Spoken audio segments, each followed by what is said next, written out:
Our next guest knows Australian music. If it happened in Australia, he was there.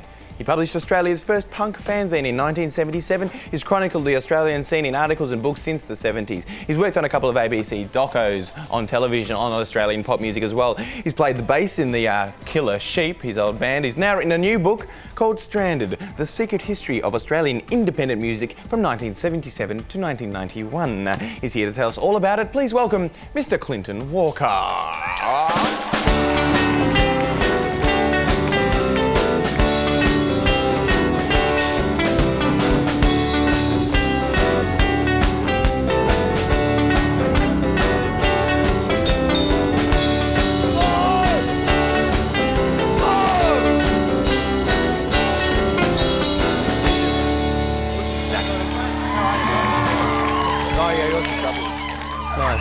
The two men in the brown suits sit around the table now. Welcome, Clinton. Thank you very much for coming in and copying my suit. Chronicling a fascinating time in music with this book, in music evolution, in a very important scene, the Australian indie bands. And the book is named after the first single by pioneer Australian punk band, The Saints. Why Stranded? It kind of gives you this connotation that maybe you were removed from kind of like the centres, yes, but you kind of really weren't, so I'm trying to mix it up a little bit. Yes. And also a tribute to the Saints, you know? Of course, and which we should have a brief look at to place ourselves here, the Saints.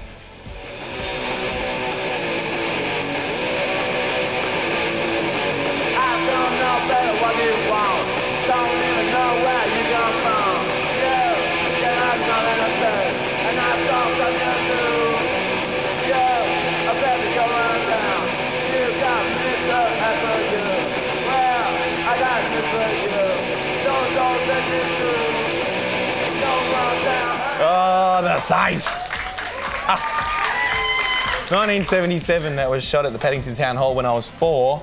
You must have been a bit older than that then. 20. You were 20? Yeah. Oh, don't say so that. So don't add up what I am now, please. No. Were they in fact the first punk band in the world, do you reckon? Yeah, there's an argument for that. Is, yeah, there is an argument for that. Certainly, it was an independent single they made in 1976, actually, in Australia, and it might have been the first, kind of first punk independent single in Australia. Right. So in those days, the idea was to go into a studio and make your own record. Nobody had really had that idea. Yeah. And now we see it all the time, as Wally was saying. Yeah, with indie stuff. Yeah. Yes. Why have you called this The Secret History? What's so secret about it? Well, if you look at the history, say, of the 1980s, and if there was a sort of an orthodox history of Australian rock and roll, it'd be all about In Excess and Midnight Oil and Jimmy Barnes. And there was this stuff that... That's right, Barnesy and Farnsey. Yeah. It kind of got pushed down. Yeah. And so what happened is that it gradually sort of rose up. As underground does. Yeah. So now you can sort of have that argument, alternative is mainstream, and it kind of is, I think.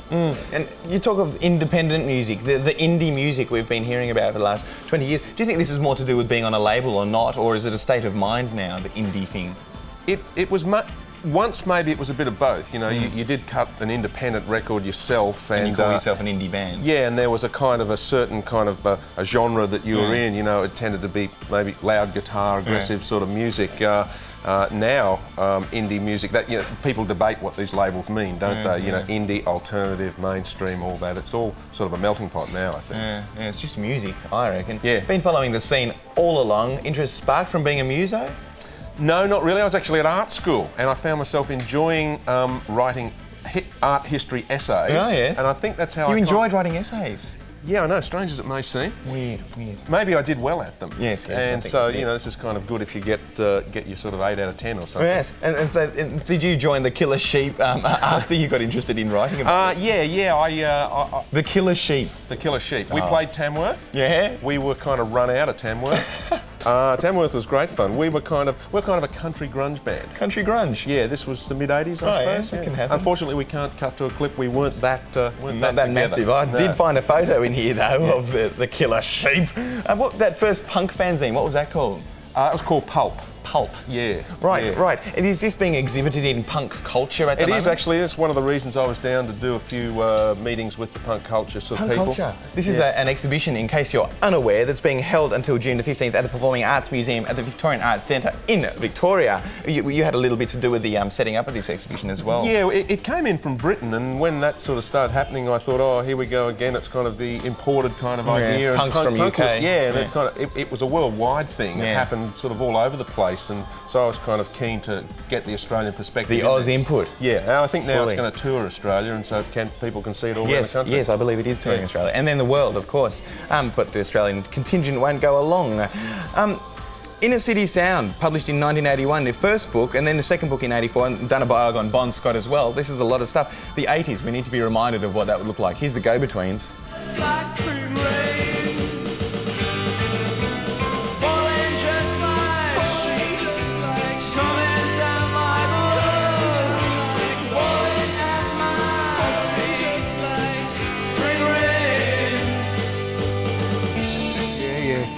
Unreal. Unreal. Spring Rain, the Go-Betweens from the 80s. I guess you've seen a lot of artists develop through their whole careers here. And did you guess that some of these young punks and hoodlums would become as big as they are today? Look, I actually don't want to put tickets on myself, but I did. You did? And that's why I wrote the book. You made the predictions. It was pretty clear to me. I mean, I wasn't interested in Cold Chisel and all that stuff when it was happening in the early 1980s. I was actually interested in Nick Cave or Dave Graney or these sort of people, and it seems strange that they took so long. But to be recognised. Well, they went overseas, didn't they? They were kind of forced away. Yeah, they kind of built up. There's a little bit of a picture there of a young Nick Cave. There's a grouse. There's a whole lot of good pictures like that in here. There's a young Fiona Horn from Def FX in here. Have we got that on thing? Oh, can you see it here maybe? Look at that. There's Fiona. All old-fashioned and 80s-ish. Unreal. How did you go about collating this book?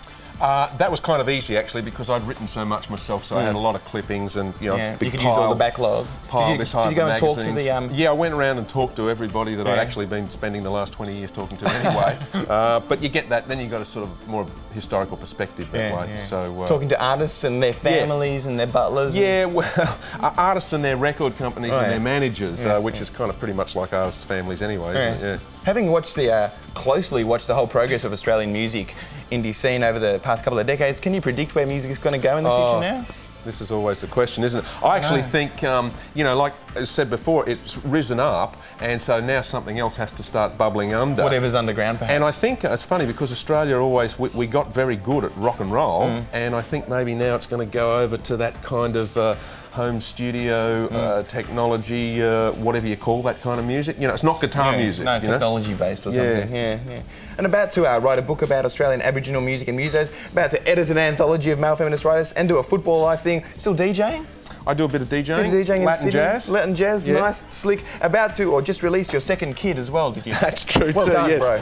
Well Hello, done. Earl. Stranded, the secret history of Australian indie music, now available. Find this, it's a grouse book. Thank you very much for coming in, Clinton, today. No worries. I've got to get your autograph. I'll put it in there, yeah? Yeah, that'd be ace.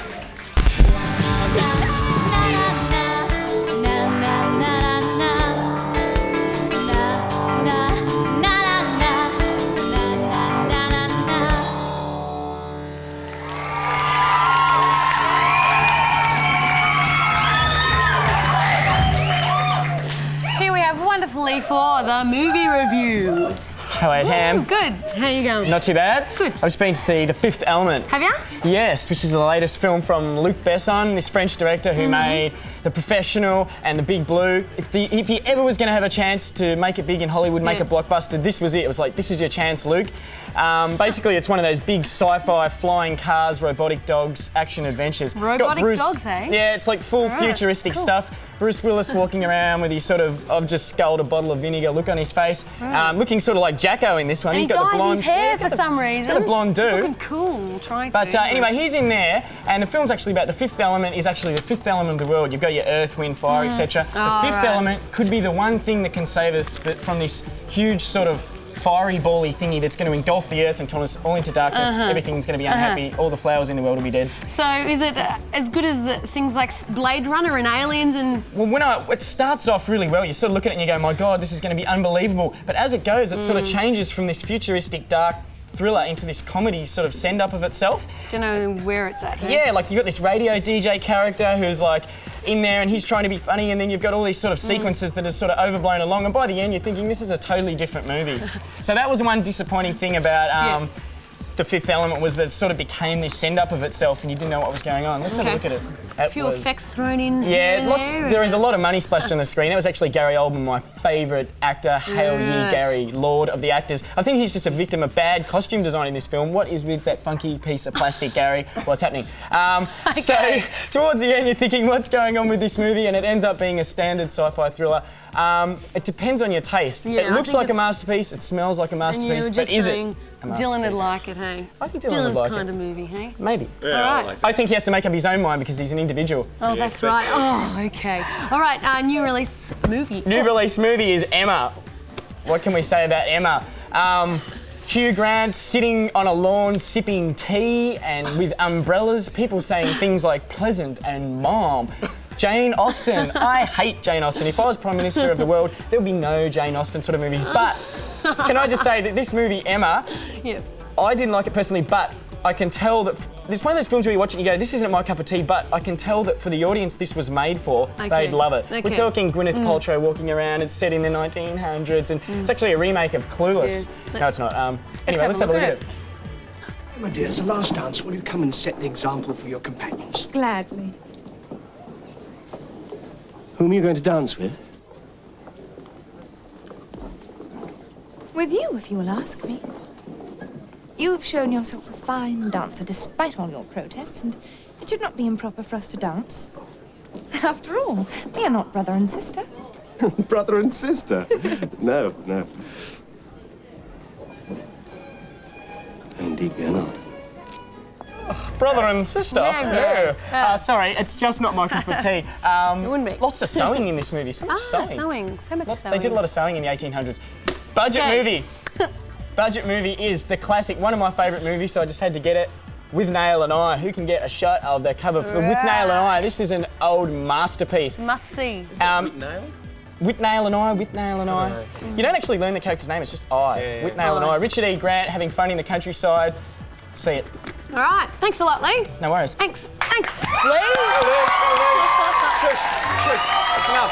Enough. Get him started. Sidewinder are back in our studios and they're playing for us a new song off their forthcoming album called Mummy Daddy. Sidewinder!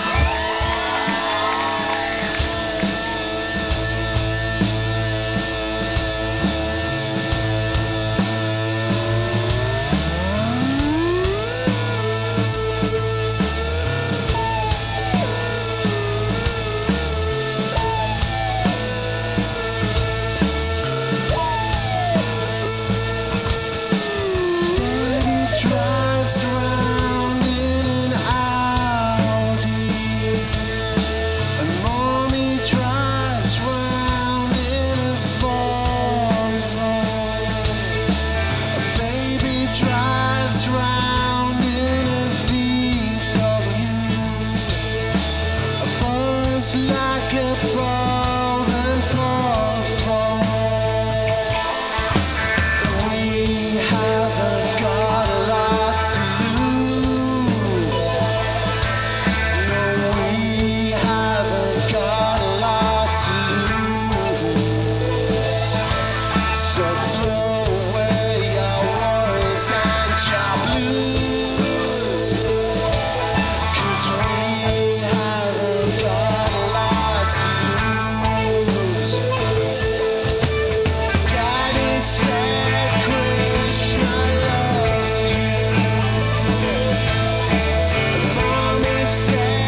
Sidewinder. Very well done. That was Mummy, Daddy, and they're going to come over for a chat.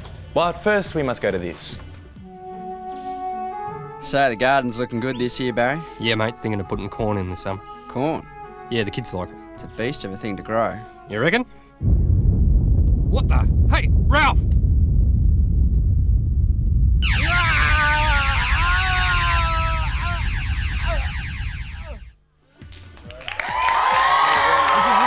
Picnic. Nice. Pip Nick. Welcome. Welcome. Thank you very much for coming in. Pip and Nick. Picnic. A lot of people going work today. Welcome back. You're on actually one of our first recoveries ever back then last year. That was one of my first interviews as well. Do you remember that? Yes, yes. Sorry about I remember a certain review you read. Yes. Didn't mean it. I'm really sorry about that. We're going to do much better today, though. Started out in the ACT, in the early 90s. Not in the form we see today, though. Actually had a fiddle back then as well. Yeah, Hey? that's right. Where's that gone? Oh, I play a bit of violin, so... Oh, really? Yeah, we've got that still kind of in the set. Yeah, so you don't need to have that many people because you have to pay. You get paid less at the end. No, that's right. Let's get more exotic liquors and stuff like that on the rider. And, So the fiddle will remain. yeah, it's still kind of a part of it. Definitely. You need a good fiddle now and then. Released Atlantis album early last year with a very popular hit, Evil Eye, which you probably all know, and heard a couple of new tunes today. Are these both to be on the next album? Yes, they are. Titanic Days and Mummy Daddy. Yep. Rad. Next album. When's this going to come out? We think it's going to come out in July now. Yeah? Oh, that's very soon. Yeah. Very good. Have you finished recording that? Yeah. Yeah. It's all down. Yeah, I actually had a all bit of a down. sneak preview listen I did to a few of the tracks that you've got on there, and it's sounding like you're delving into some beats there, some trip-hoppy, almost jungly grooves there. Is that all acoustic, or have you got a machine as well to help? A lot of it's acoustic. We've sort of brought in a few sampled elements, but yeah, it's mainly still acoustic and stuff that isn't, we've sampled ourselves and stuff and things like that. Fully, So and it's, loop that. Yeah. That's great. So the beats, is this a new phase for Sidewinder? I mean, I wouldn't want to just sort a of dabble? say we're, going jungle or anything like that. I mean, there's no way, that I think that, there's a new jungle track born every 2 seconds. Yeah. So, I mean, you're never It's going to be just an able to keep interesting up with thing to it. play around with. Yeah. really. More tools. Yeah, that's right. Fun. Exactly. Yes. Working in the name of good sound. Yes. Will the Winder fans keep up then? Oh, yeah. They will. They'll love it. Oh, look, It is a got to splendid give sound. got to give people more credit, and Yeah, you don't want to leave them Definitely. in the dark ages. Titanic Days, which you heard earlier, is on this, where is it? The Black Rock soundtrack. And the Black Rock movie you guys are actually acting in as well, aren't you?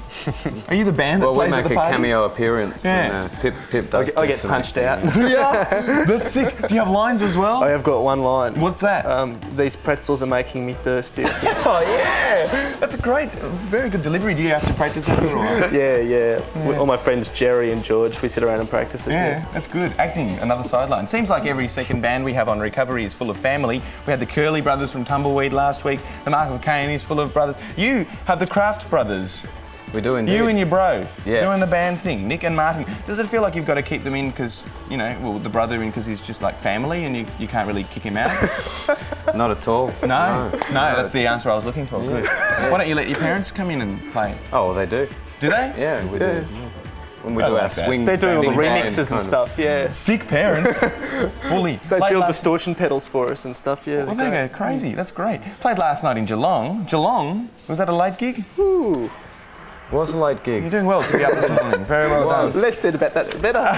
Other gigs we must mention tonight in Melbourne at the Corner Hotel with Yummy Fur and Box Monster. And tomorrow, people. And Tomorrow People, of course. And Thursday the 22nd in Byron Bay at the Great Northern Hotel. Friday the 23rd at Gold Coast at the Edge. Saturday the 24th in Brisbane at the Capitol and Not From There, Grouse. So you can find Sidewinder all over Australia, up the East Coast, now, this week. Very good. Thank you very much, Sidewinder, for coming in. Thank you very much, John.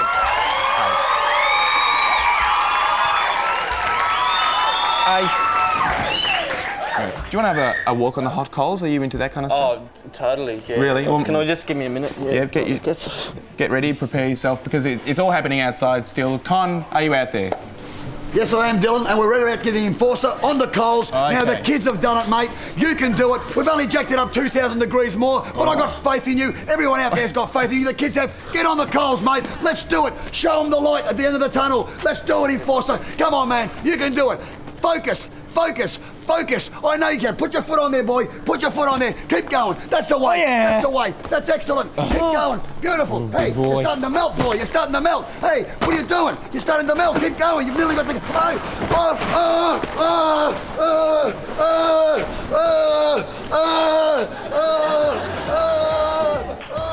Thanks, Con. Master of mind over matter. Dude! Get the fuck! Well done. Very good. Every other show did it. We had to have our coal walking as well. Bikini Kill. We were in Australia recently for a very short tour. Me and McDonald caught up with the lead singer Kathleen Hanna to get the facts on the riot girl scene and the angry world of Bikini Kill.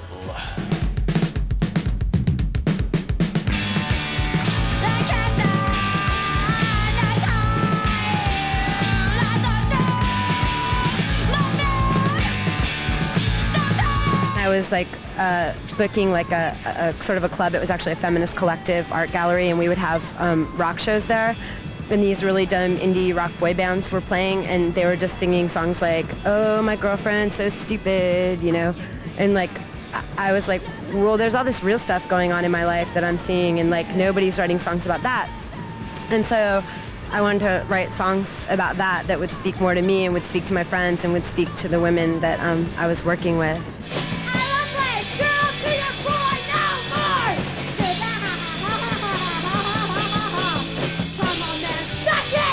You guys actually worked with Joan Jett on a single, Rebel Girl. Do you want to tell us why you chose Joan, or did she choose you? She sort of chose us, didn't she? Yeah. She came to our show in New York. And we were all wearing pajamas. We just played, and then she went in and did her guitar thing, and she sang, and she mixed it all, and then she left. I was too freaked out to talk to her. I was just like, whatever.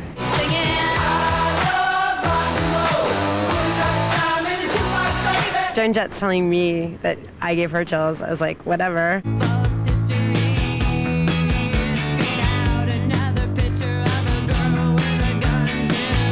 Do you guys like comparisons? Being compared to other bands? No, we love it. No. Only when I get compared to Justine Bateman as seen in the movie Satisfaction do I get happy.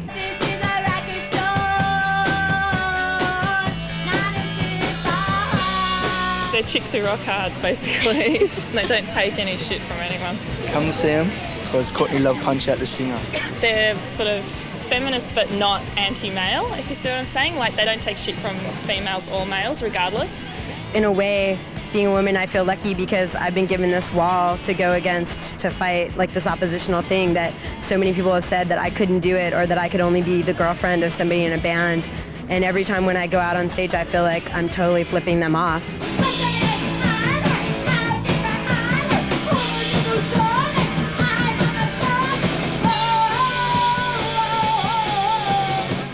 Chaka, hookah, hookah, hookah, chaka, hookah, hookah, hookah, chaka, hookah.